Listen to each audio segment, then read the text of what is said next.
नमस्कार, मैं हूं आपके साथ हिमानी नैथानी। रात के 8 बजने को हैं और फटाफट खबरों के सफर को लेकर हम हैं हाजिर महा सुपरफास्ट के साथ। नमस्कार, सुपर प्राइम टाइम में आपका स्वागत है। मैं हूं आपके साथ निधि वासंदानी। आइए फटाफट अंदाज में दिन भर की बड़ी खबरों पर नजर डालते हैं महा सुपरफास्ट के जरिए।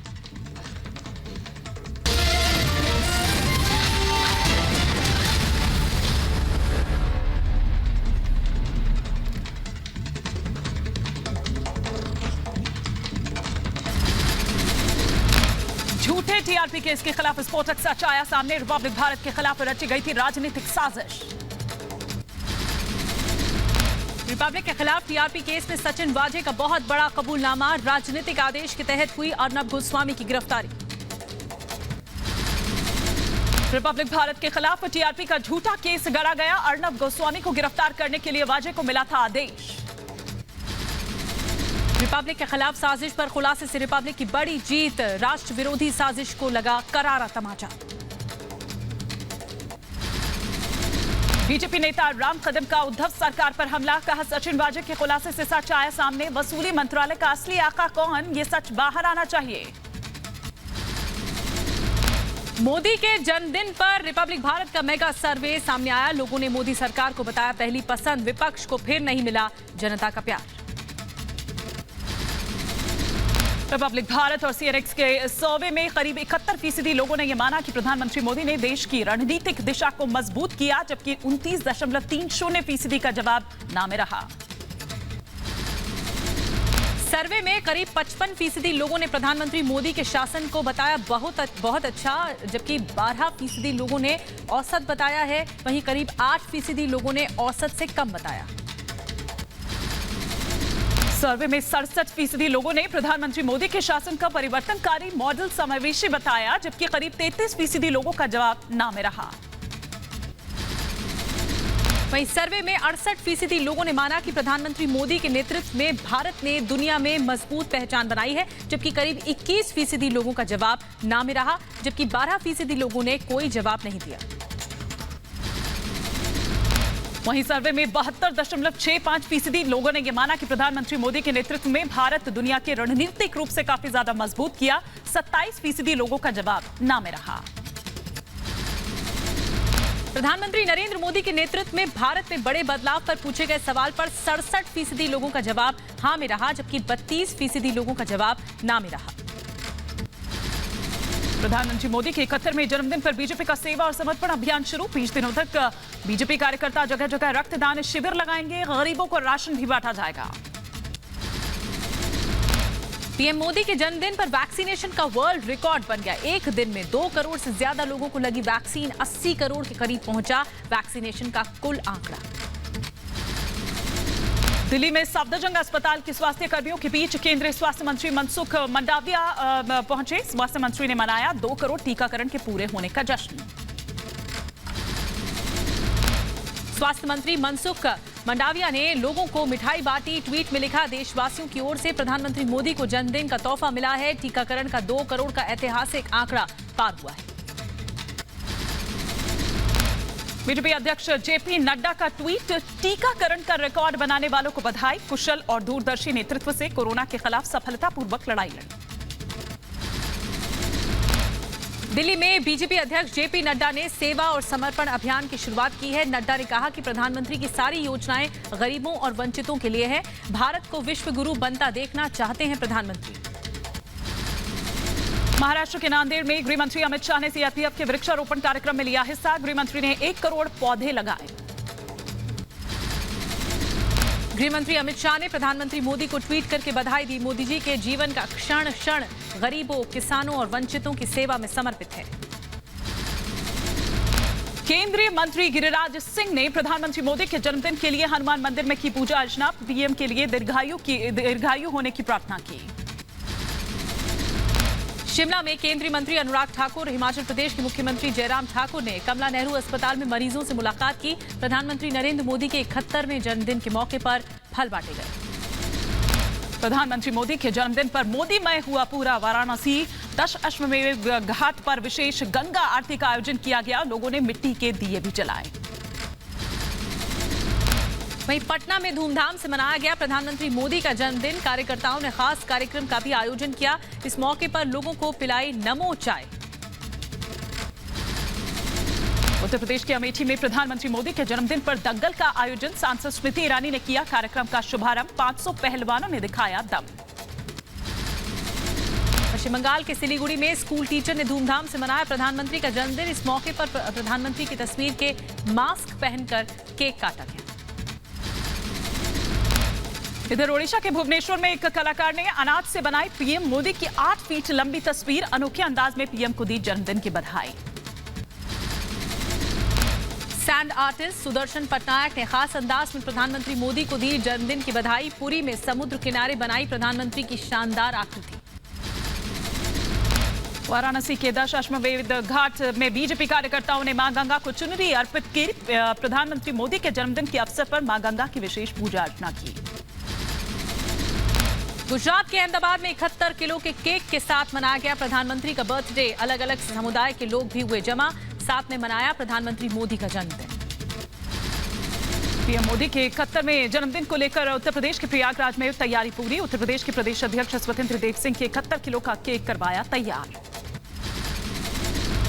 भोपाल के बीजेपी कार्यालय में प्रधानमंत्री मोदी के जन्मदिन पर खास कार्यक्रम। कार्यालय में लगाई गई प्रदर्शनी जिसमें प्रधानमंत्री मोदी के 20 साल के सफर का जिक्र है। कश्मीर में भी प्रधानमंत्री मोदी के जन्मदिन पर जश्न का माहौल देखने को मिला। बीजेपी कार्यकर्ताओं ने प्रधानमंत्री मोदी के लिए पोस्ट कार्ड्स बनाकर भेजे। भोपाल में प्रधानमंत्री नरेंद्र मोदी के जन्मदिन के अवसर पर विधायक रामेश्वर शर्मा ने कार्यक्रम का आयोजन किया। 71 किलो लड्डू का भगवान को लगाया भोग। पूजा पाठ के कार्यक्रम का किया आयोजन। यूपी के ऊर्जा मंत्री श्रीकांत शर्मा ने प्रधानमंत्री मोदी के 71वें जन्मदिन पर मथुरा में रक्तदान कैंप का आयोजन किया। मुख्य अतिथि के रूप में राष्ट्रीय उपाध्यक्ष और प्रदेश प्रभारी राधा मोहन सिंह रहे मौजूद। हरियाणा के गुरुग्राम में सीएम खट्टर ने प्रधानमंत्री के जन्मदिन पर आयोजित करवाया ब्लड डोनेशन कैंप। करीब 20 दिन तक चलेगा रक्तदान कैंप। उधर मुख्यमंत्री शिवराज सिंह चौहान ने प्रधानमंत्री नरेंद्र मोदी के 71वें जन्मदिन के अवसर पर लगवाई प्रदर्शनी। भोपाल के पार्टी कार्यालय में प्रदर्शनी का उद्घाटन किया। कोलकाता में पश्चिम बंगाल के राज्यपाल जगदीप धनखड़ ने किया पौधारोपण। प्रधानमंत्री नरेंद्र मोदी के जन्मदिन के अवसर पर राजभवन में लगाया पौधा।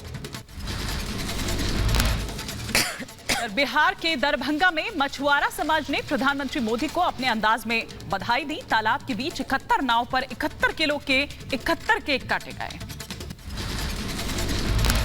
प्रधानमंत्री के जन्मदिवस के अवसर पर भोपाल में कैबिनेट मंत्री विश्वास सारंग ने हनुमान चालीसा का पाठ किया और प्रधानमंत्री जी की दीर्घायु और उत्तम स्वास्थ्य की कामना की। इधर बिहार के पटना में बीजेपी नेता शाहनवाज हुसैन ने प्रधानमंत्री मोदी को जन्मदिन की बधाई दी। दरगाह पर चादर चढ़ाकर लंबी उम्र की दुआ मांगी। प्रधानमंत्री मोदी के जन्मदिन के मौके पर मुख्यमंत्री योगी आदित्यनाथ ने लखनऊ में दिव्यांग बच्चों से मुलाकात की। योगी ने बच्चों को फल वितरित किए। प्रधानमंत्री मोदी को दलाई लामा ने जन्मदिन की शुभकामनाएं दी। इधर दलाई लामा ने महामारी के दौरान चुनौतियों के बावजूद लोगों में आत्मविश्वास बढ़ाने पर पीएम मोदी को बधाई दी। प्रधानमंत्री नरेंद्र मोदी के जन्मदिन पर वैक्सीनेशन का महाअभियान। कैबिनेट मंत्री विश्वास सारंग ने वैक्सीनेशन ड्राइव को लॉन्च किया। गुवाहाटी की जनता को प्रधानमंत्री के जन्मदिन पर तोहफा। गुवाहाटी में शुरू की गई मेगा वैक्सीनेशन ड्राइव। अफगानिस्तान में तालिबानी क्रूरता की नई तस्वीर आई सामने। हजारा समुदाय के शख्स को गोलियों से भूना गया। वीडियो सोशल मीडिया पर वायरल। अफगानियों का खून बहाने से बाज नहीं आ रहा तालिबान। शख्स को एक के बाद एक 7 गोलियां मारी। शख्स की मौके पर ही मौत। शख्स को तालिबानी आतंकी ने क्यों मारी गोली, यह अभी तक साफ नहीं हो पाया। तालिबान का असली चेहरा आया सामने। महिला मामलों के मंत्रालय में महिला कर्मचारियों के घुसने पर लगाई पाबंदी। पिछले 3 सप्ताह से दफ्तर में घुसने की अनुमति नहीं। तालिबानी शासन की मनमानी जारी। महिला मंत्रालय का बदला बोर्ड। महिला मंत्रालय का बोर्ड बदलकर मार्गदर्शन और अच्छाई और बुराई को मना करने वाले मंत्रालय में तब्दील किया गया। अफगानिस्तान में पैसे की किल्लत से लोगों का हाल बेहाल है। आर्थिक संकट से निपटने के लिए लोगों ने दफ्तर खोलने की मांग की है। सरकारी कर्मचारी ने कहा कि पिछले 2 महीने से सैलरी नहीं मिली है। अफगानिस्तान पर तालिबानी कब्जे के बाद से अर्थव्यवस्था का हाल बेहाल है। भुखमरी की कगार पर पहुंच चुका है अफगानिस्तान। हजारों लोग खाने पीने के दाम में रिकॉर्ड तोड़ बढ़ोतरी। अफगानिस्तान में बदहाली की एक नई तस्वीर आई सामने। खाने के लिए घर का सामान बेचने को मजबूर हुए लोग सोफे, गद्दे, बर्तन लेकर सड़क पर बैठ गए। अफगानी नागरिकों के साथ तालिबानी बेरुखी की एक और तस्वीर सामने आई है। इधर काबुल की सड़कों पर सामान बेचने को भूखे हैं लोग। पैसा निकासी की सीमा ने और बढ़ाई मुश्किल। अफगानिस्तान में आर्थिक संकट तेजी से गहराता जा रहा है। कैश की भारी कमी हो गई है और लोगों के पास देश छोड़कर जाने या फिर खाने का सामान खरीदने तक के पैसे नहीं हैं। अफगानिस्तान के मज़ार शरीफ से भी लोगों की बेबसी की तस्वीर सामने आई है। सड़क पर घर का सामान बेचते नजर आए लोग। कहा, घर में राशन के लिए पैसे नहीं हैं। अफगानिस्तान पर तालिबानी कब्जे के बाद बच्चों पर मंडराया संकट। 10 मिलियन बच्चे हो सकते हैं कुपोषण का शिकार। सामाजिक संगठनों ने दुनिया से मदद की गुहार लगाई। अफगानिस्तान पर तालिबानी कब्जे के बाद से ही मीडिया संस्थानों का हाल बेहाल है। पख्तिया प्रांत की बात करें तो यहां कई संस्थान बंद होने की कगार पर है। तालिबानी राज में मीडिया संस्थानों पर मीडिया का पहरा है।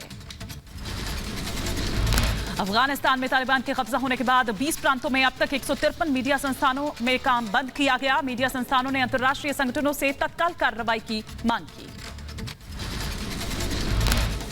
पंजीर को मिला यूरोपियन यूनियन का साथ। पंजीर में पाकिस्तान के दखल का जताया विरोध। तालिबानी गतिविधियों के शुरू से विरोध में था यूरोपीय यूनियन। अफगानिस्तान के दक्षिणी प्रांत हेलमंद में सामान्य हो रहा है अब जनजीवन। सरकारी कार्यालयों में रोजमर्रा के काम जारी। हेलमंद पर 13 अगस्त को तालिबान ने कब्जा कर लिया था। अफगानिस्तान के हेलमंद प्रांत में तबाही मचाने में जुटा तालिबान। ऐतिहासिक ग्रिश्क किले को तालिबान ने गिरा दिया। हेलमंद में तबाही मचाने में जुटा है तालिबान। करीब 200 साल पुराने किले ढहकर मदरसा बनाने की है तैयारी। तैमूर लंग और दुरानी शासकों से जुड़ा हुआ है ग्रिश्क का किला। अफगानिस्तान की कुख्यात पुलिस चरखी जेल हुई वीरान। सिर्फ कैदियों के सामान और दस्तावेज के अलावा कुछ भी नहीं बचा है। तालिबानी राज के साथ ही आतंकियों ने सभी जेलों से कैदियों को रिहा कर दिया। तालिबान के शिक्षा मंत्रालय का फरमान सामने आया है। कल से हाई स्कूल के छात्रों को स्कूल आने को कहा गया है। लाखों छात्राओं का भविष्य अभी भी अंधकार में। कंधार में अफगानी नागरिकों की बढ़ी मुसीबत। तालिबान ने मिलिट्री कंपाउंड से बाहर निकलने का फरमान जारी किया। तालिबान के खिलाफ लोगों में गुस्सा। अफगानिस्तान के बदख्शां प्रांत में जंग जारी है। इधर तालिबानी आतंकी और जो स्थानीय लड़ाके हैं उनमें मुठभेड़ हो रही थी। दोनों तरफ से रुक रुक कर गोलीबारी चल रही है। शंघाई शिखर सम्मेलन एससीओ को प्रधानमंत्री मोदी ने वर्चुअली संबोधित किया। कहा, अफगानिस्तान में बढ़ती कट्टरता सबसे बड़ी चुनौती है। कट्टरता और आतंकवाद से सभी देशों को मिलकर लड़ना होगा। भारत में और एससीओ के लगभग सभी देशों में इस्लाम से जुड़ी मॉडरेट, टॉलरेंट और इंक्लूसिव संस्थाएं और परंपराएं हैं। एससीओ को इनके बीच एक मजबूत नेटवर्क विकसित करने के लिए काम करना चाहिए। प्रधानमंत्री मोदी ने कहा कि सबसे बड़ी चुनौती शांति और सुरक्षा कायम रखने की होगी। इधर चुनौतीपूर्ण माहौल में हो रहा है एससीओ की ये बैठक। मेरा मानना है कि इस क्षेत्र में सबसे बड़ी चुनौतियां शांति, सुरक्षा और ट्रस्ट डेफिसिट से संबंधित है।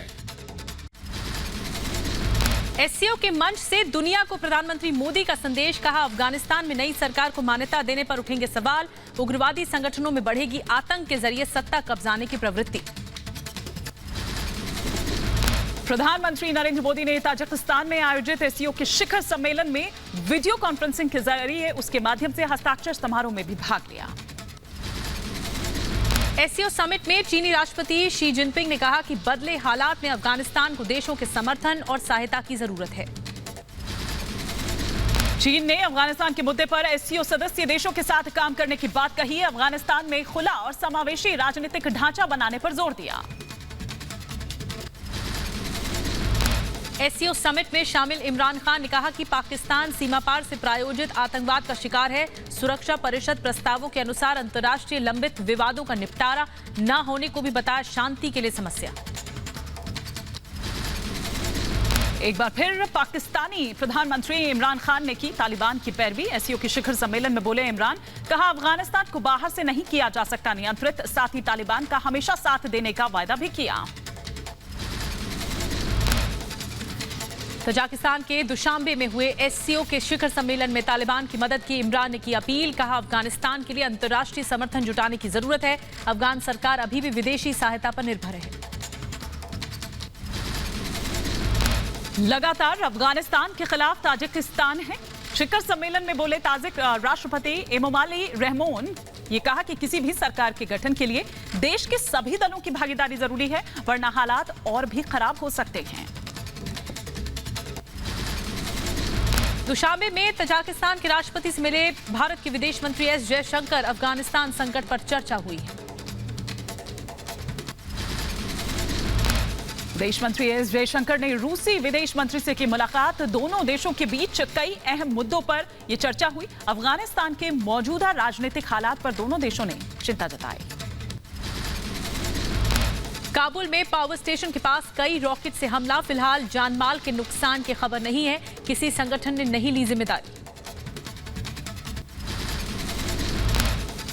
स्थानीय लोगों ने यह कहा कि इलेक्ट्रिक सबस्टेशन को निशाना बनाया गया, लेकिन हमलावरों का निशाना चूक गया। रॉकेट हमले के बाद इलाके की बिजली गुल है। रॉकेट हमले का शक आईएसआईएस खुरासान पर जताया जा रहा है। इसी आतंकी संगठन ने 26 अगस्त को काबुल एयरपोर्ट पर हमला कराया था। अफगानिस्तान के पंजशीर में दूरसंचार सेवा बहाल की गई। एनआरएफ लड़ाकों से पिटे तालिबानी आतंकियों ने दूरसंचार नेटवर्क को बाधित किया था। तालिबान बहुत जल्द तैयार करेगा रेगुलर आर्मी। पूर्व अफगानी सैनिकों को किया जाएगा शामिल। तालिबान ने यह दावा किया है। देश की सुरक्षा पर तालिबान का फोकस। तालिबान ने कहा लोगों और सरहदों की सुरक्षा के लिए बनाएंगे फौज।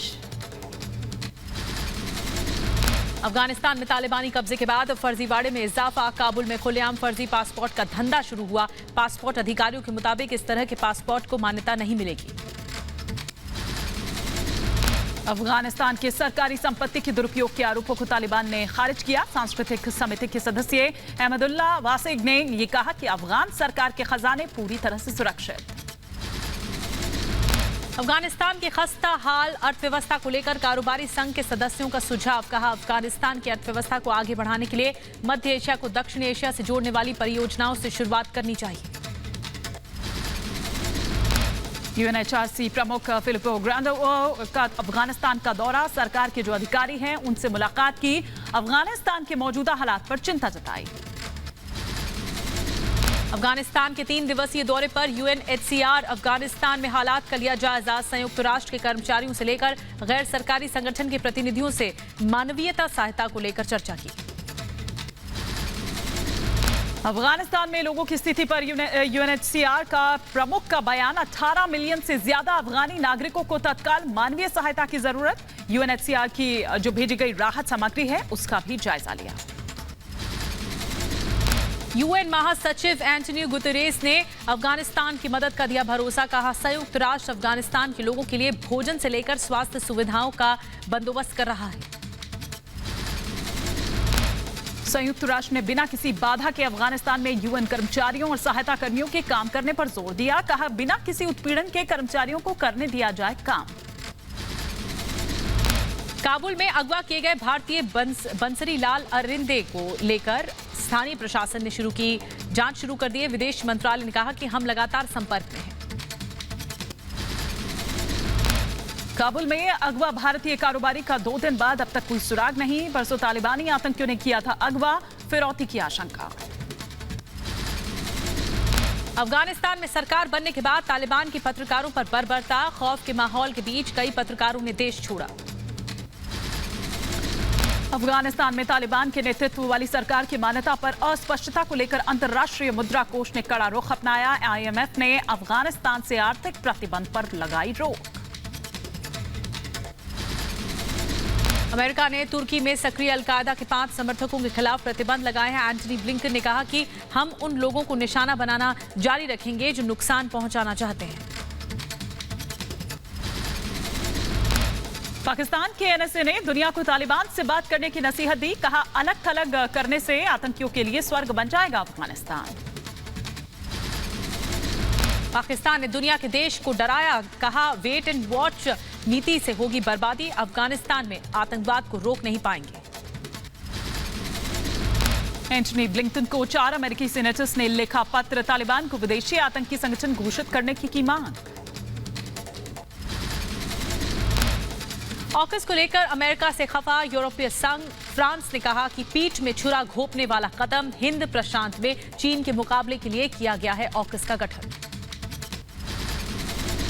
जर्मनी के राष्ट्रपति ने काबुल से जर्मनी और अफगानियों को निकालने का नेतृत्व करने वाले कमांडर को देश के सर्वोच्च पुरस्कारों से सम्मानित किया। राष्ट्रपति फ्रैंकफर्टर ने ब्रिगेडियर की प्रशंसा की।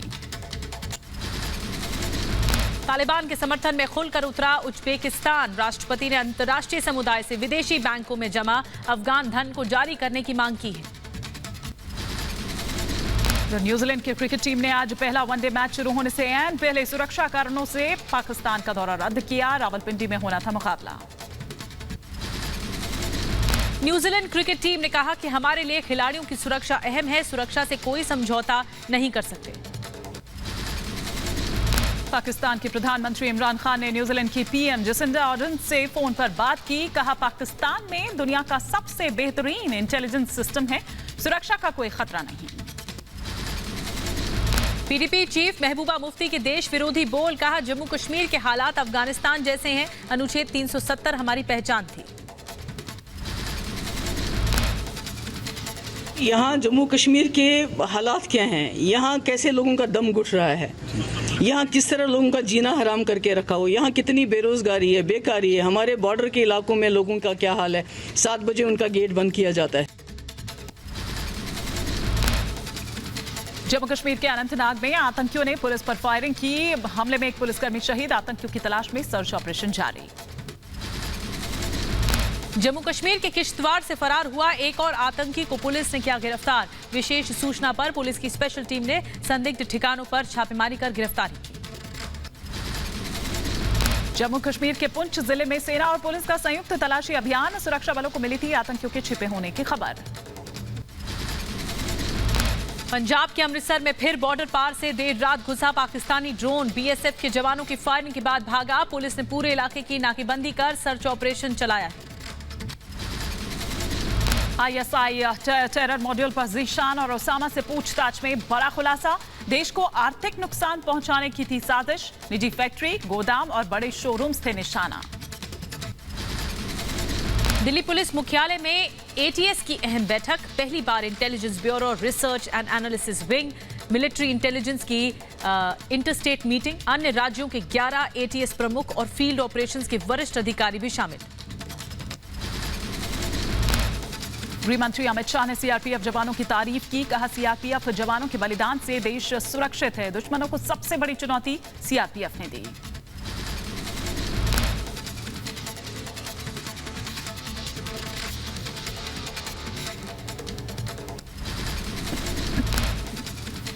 लखनऊ में वित्त मंत्री निर्मला सीतारमण की अध्यक्षता में जीएसटी काउंसिल की बैठक। 6 राज्यों ने पेट्रोल डीजल को जीएसटी में शामिल करने का विरोध किया है। पूर्व गृह मंत्री अनिल देशमुख के घर पर आईटी की छापेमारी। भ्रष्टाचार और मनी लॉन्ड्रिंग के हैं आरोप। आयकर विभाग ने 3 लोकेशंस पर मारा छापा। दिल्ली के राउज एवेन्यू कोर्ट में एलजेपी सांसद के प्रिंस पासवान की जमानत याचिका पर सुनवाई। राउज एवेन्यू कोर्ट ने अग्रिम जमानत पर फैसला रखा सुरक्षित। 20 सितंबर को कोर्ट सुनाएगा फैसला। प्रिंस पासवान पर रेप का आरोप है। पूर्व मिस्टर इंडिया और बॉडी बिल्डर मनोज पाटिल को आत्महत्या के लिए उकसाने का मामला। मनोज पाटिल ने साहिल खान समेत 3 अन्य लोगों को आत्महत्या के लिए उकसाने का आरोप लगाया। पुलिस ने केस दर्ज किया। सुप्रीम कोर्ट में पीजी मेडिकल प्रवेश में आरक्षित सीटों को चुनौती देने वाली याचिका पर सुनवाई। कोर्ट ने याचिका पर जारी किया नोटिस। एडमिशन में 27% ओबीसी और 10% ईडब्ल्यूएस के लिए कोटा है। सुप्रीम कोर्ट ने केरल में 11वीं कक्षा की लिखित परीक्षा की अनुमति दी। राज्य सरकार ने कोविड प्रोटोकॉल के पालन और छात्रों की सुरक्षा का आश्वासन दिया था। 3 सितंबर को सुप्रीम कोर्ट ने परीक्षा पर अंतरिम रोक लगाई थी। ईडी ऑफिस पहुंचे Tollywood actor Tanish. Money laundering मामले में ईडी की पूछताछ। 2017 ड्रग्स केस और मनी लॉन्ड्रिंग मामले में ईडी की जांच लगातार जारी है। इंदौर में कांग्रेस विधायक और पूर्व मंत्री जीतू पटवारी के खिलाफ केस दर्ज। जीतू पटवारी पर प्रशासनिक काम में बाधा डालने का आरोप। 2 दिन पहले ही स्वास्थ्य अधिकारी से बदसलूकी उन्होंने की थी। दिल्ली के आईजीआई एयरपोर्ट से गिरफ्तार 6 विदेशी नागरिकों को मिली रिमांड। कोर्ट ने आरोपियों को 7 दिन की पुलिस कस्टडी में भेजा है। आरोपियों के पास से मिले थे भारत, नेपाल और बांग्लादेश के कई पासपोर्ट्स। सोनू सूद के घर खत्म हुई इनकम टैक्स की रेड। सोनू सूद के घर से हाथ में कुछ बैग्स लेकर निकले अधिकारी। पिछले 2 दिनों से इनकम टैक्स के अधिकारी सोनू सूद के घर में सर्वे कर रहे थे। 18 सितंबर से शुरू होगी चारधाम यात्रा। उत्तराखंड के सीएम पुष्कर सिंह धामी ने किया ऐलान।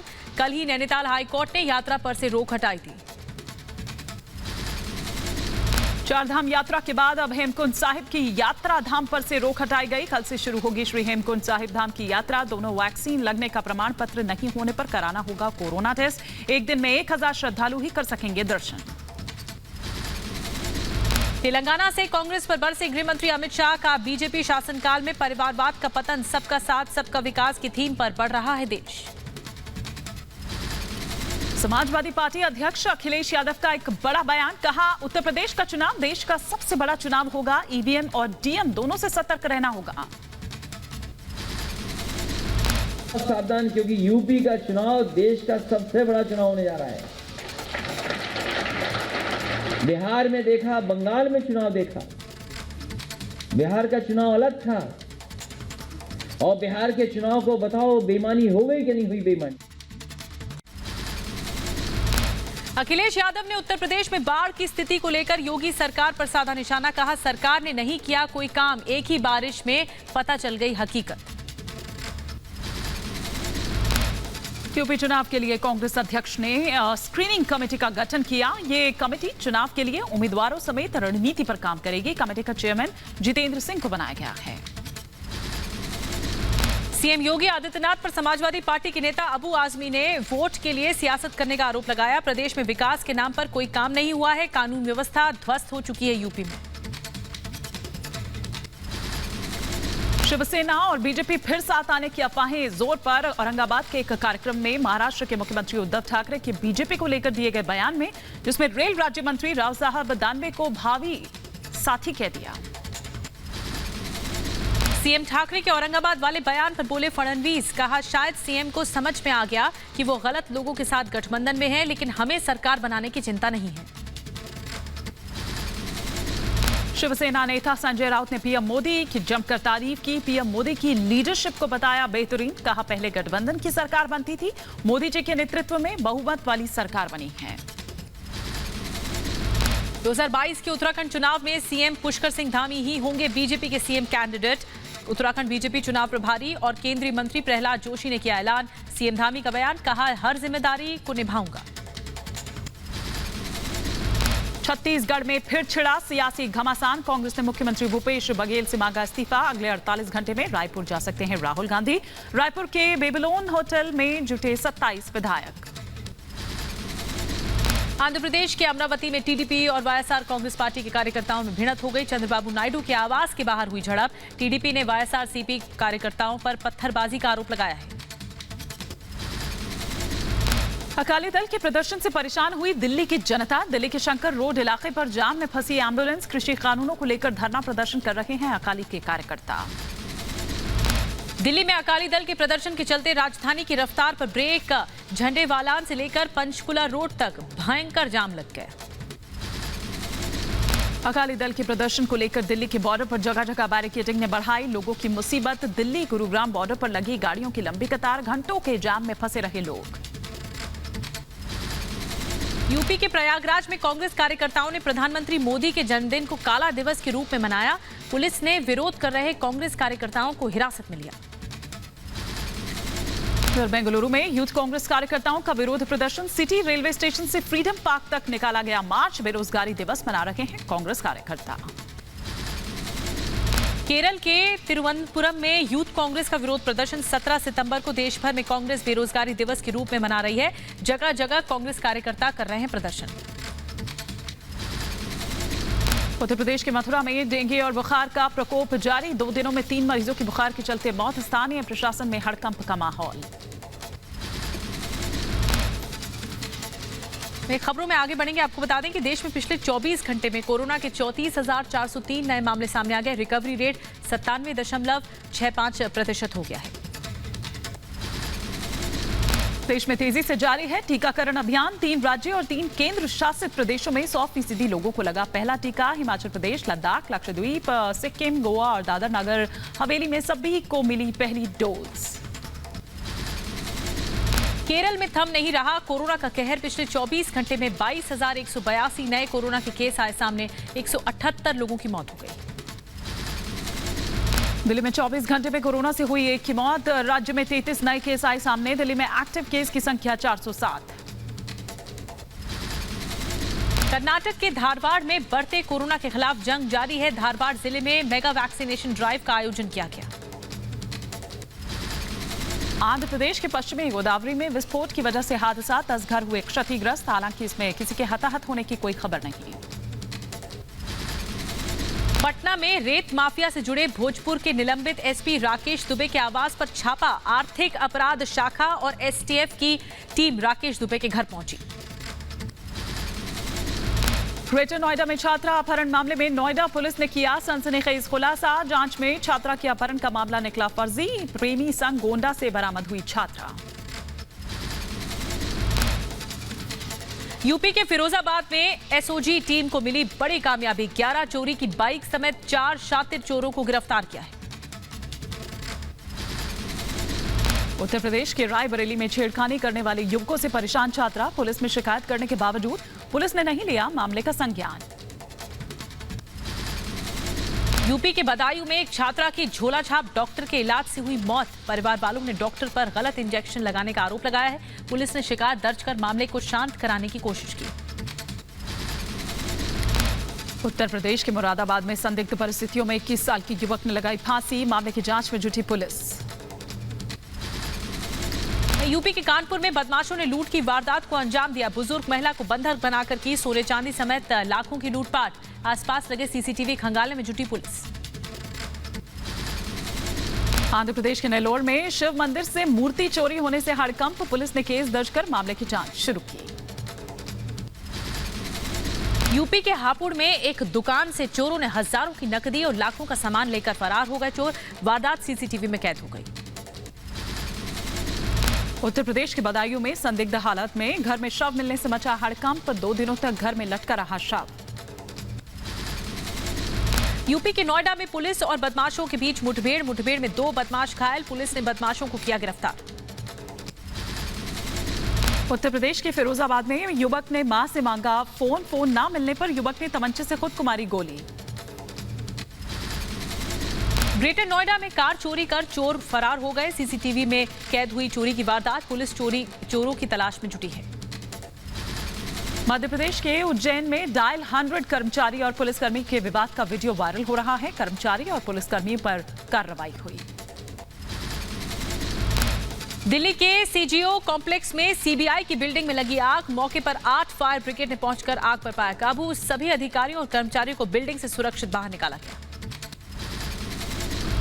मुंबई के बांद्रा कुर्ला कॉम्प्लेक्स में निर्माणाधीन पुल के गिरने से हादसा। करीब 14 लोग हादसे में घायल। सुबह करीब 4 बजे हादसा हुआ। मुंबई के मानखुर्द इलाके में कबाड़ खाने में लगी आग। कड़ी मशक्कत के बाद आग पर पाया गया काबू। किसी के हताहत होने की खबर नहीं है। उत्तर प्रदेश के अलीगढ़ में ट्रक ओवरब्रिज से नीचे गिरा। हादसे में क्लीनर और ड्राइवर गंभीर रूप से घायल। उत्तर प्रदेश के गोंडा में अनियंत्रित होकर कार से टकराया ट्रक। हादसे में 2 युवक घायल हुए। पुलिस ने ट्रक चालक को हिरासत में लिया है। उत्तर प्रदेश के बुलंदशहर में तेज रफ्तार कार और बाइक की हुई भिड़ंत, हादसे में बाइक सवार सहित 2 घायल। केंद्रीय रेल मंत्री अश्विनी वैष्णव ने नई दिल्ली रेलवे स्टेशन का दौरा किया, जहां पर स्वच्छता पखवाड़ा समारोह का आयोजन किया गया। जम्मू कश्मीर के गांदरबल में केंद्रीय आयुष मंत्री सर्बानंद सोनोवाल ने सरकारी यूनानी कॉलेज का दौरा किया। गांदरबल में वृक्षारोपण अभियान की शुरुआत की। लखनऊ में मुख्यमंत्री योगी आदित्यनाथ ने विश्वकर्मा श्रम सम्मान योजना के अंतर्गत प्रशिक्षित लाभार्थियों को टूल किट और प्रधानमंत्री मुद्रा योजना के अंतर्गत चेक वितरित किए गए। दिल्ली में रक्षा मंत्री राजनाथ सिंह और केंद्रीय पेट्रोलियम मंत्री हरदीप सिंह पुरी ने किया किताब का विमोचन। Shining Sikh youth of India के विमोचन कार्यक्रम में शामिल हुए। यूपी के अमेठी में हर घर जल योजना के तहत पानी की पाइपलाइन पहुंचाने का काम जारी है। योजना के तहत 21 महीनों में 10 लाख से ज्यादा ग्रामीण घरों को पानी का कनेक्शन दिया जाएगा। पुणे में 19 सितंबर को गणेश विसर्जन को लेकर दिशा निर्देश जारी किए गए। पुणे छावनी और ग्रामीण क्षेत्रों में सभी दुकानें बंद रखने का फैसला। रेस्टोरेंट और होटल खुले रहेंगे। आवश्यक सेवाओं को दी जाएगी छूट। महाराष्ट्र में गणेशोत्सव की धूम। नासिक में खास तौर पर एक दुकानदार ने बनाए गोल्डन मोदक। 12,000 रुपए किलो में बिक रहे हैं गोल्डन मोदक। इधर झारखंड के रामगढ़ के स्कूल में एक अच्छी पहल। शिक्षा के साथ बच्चों के हुनर पर भी दिया जाता है खास ध्यान। स्कूल के इस मॉडल को झारखंड और बिहार के कई स्कूल्स ने अपनाया।